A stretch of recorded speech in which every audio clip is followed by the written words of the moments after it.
Versatile Mage. Chapter 125. Fire Soul. He swindled 3 lightning star diagram books and 3 fire star diagram books from Tang Yu's hands. Now, Mo Fan possessed a total of 7 intermediate magic books, which increased his confidence a lot. After all, primary magic and intermediate magic were incomparable.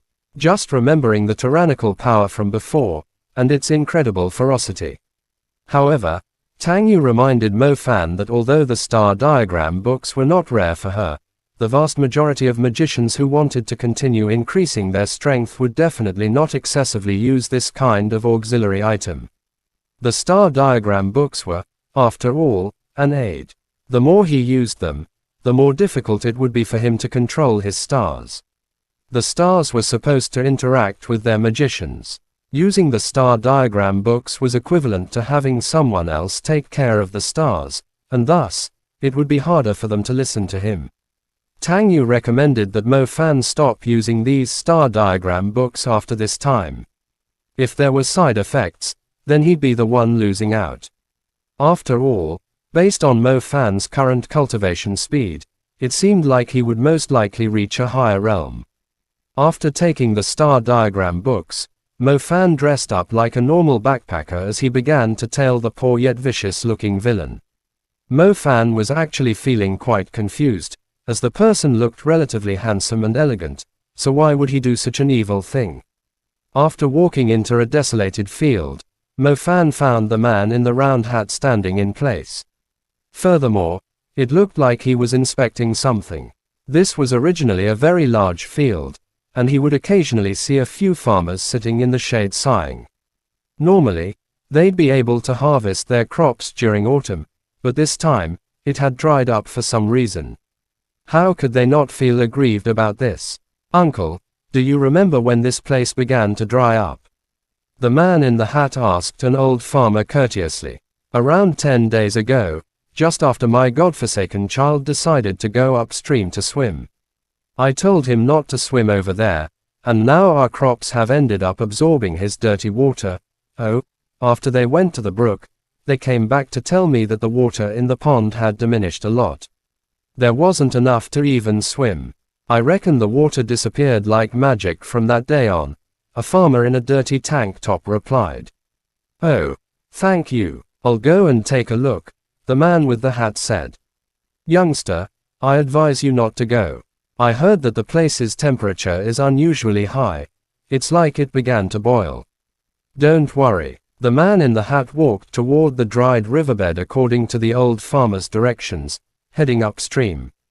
At this moment, Mo Fan awkwardly realized that if he followed the person into the desolated area, he could easily be discovered. After waiting for a while, Mo Fan ran up to the old farmer who'd spoken with the man in the hat. So he followed the brook upstream. Mo Fan secretly nodded to himself. "Something is not right. Let's hurry up and follow him." The voice of a woman quietly appeared next to him. Mo Fan was startled. He turned his head and realized it was Tang Yu. "Damn it, you think having a shadow spell is amazing. There's no need to be so scary and appear without notice. That person seems like he's also looking for the reason behind the dried up brook," Mo Fan said to Tang Yu. Let's go. If I'm not mistaken, there'll be more and more people gathering in this place," Tang Yu replied. When Mo Fan heard this, he was confused. He felt like this matter wasn't as simple as Tang Yu had made it out to be. After continuing, they reached the area upstream described by the old farmer, where the water originally flowed down from the hills. Along this road, it was clear there were no signs of moisture in the entire brook, and the vegetation surrounding it was visibly starting to wither. "Why does this place look like this? It looks like it's been dried up for a month or 2. If it was a drought, then I'm sure the news would have reported it when I was on the internet. Crap, this place has no signal. Damn it, of course a rural area doesn't have anything," Mo Fan complained, looking down at his phone. "This shouldn't have anything to do with a natural drought, and I've never heard of Hangzhou being in a dry season in July. Let's continue following that person. I'm sure we'll find the answer soon," Tang Yu told him. Mo Fan nodded, but before he could speak, Tang Yu's jade-like hand suddenly covered his mouth. Mo Fan widened his eyes in shock, not even having time to react before Tang Yu pulled him into the shadows of a nearby tree. Hide your aura, Tang Yu whispered next to Mo Fan's ear, her breath carrying a captivating fragrance. Happiness came very suddenly. Mo Fan had no time to hide his own aura. He stood there, pressed close to Tang Yu's incredible body behind the trees. As the warm wind blew, the shadows of the trees danced. The two people, who looked like they were French kissing in the shade, gradually merged with the shadows until they completely disappeared. A strong dark aura flooded the surroundings. Mo Fan lowered his head and couldn't see his own body. He had to look closely to see the faint outline of a person beneath the tree's shadow. Tang Yu's shadow could not be seen at all, as if she wasn't there, but her wonderful fragrance and the smooth feel of her skin had already made Mo Fan's concentration waver. While he was adjusting to being inside the shadow, a few footsteps sounded nearby. It seemed there were quite a few people.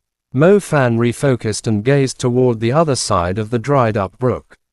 A group of people appeared from between the trees, dressed like hunter magicians. Hunter magicians often worked outside of safety zones, contending against magical beasts. Their equipment was refined. One glance was enough to recognize them. Mo Fan was puzzled. Could it be that the government had noticed this problem and issued a bounty? Were these hunters here to take care of it? Trust me, this place definitely has a fire soul. Those blockheads thought this place had dried up. That's far too funny. You all know how much a fire soul can be sold for. Let's take this chance, before anyone else notices, to grab the fire soul and sell it. After that, we'll be rich. A man with a cowboy hairstyle declared.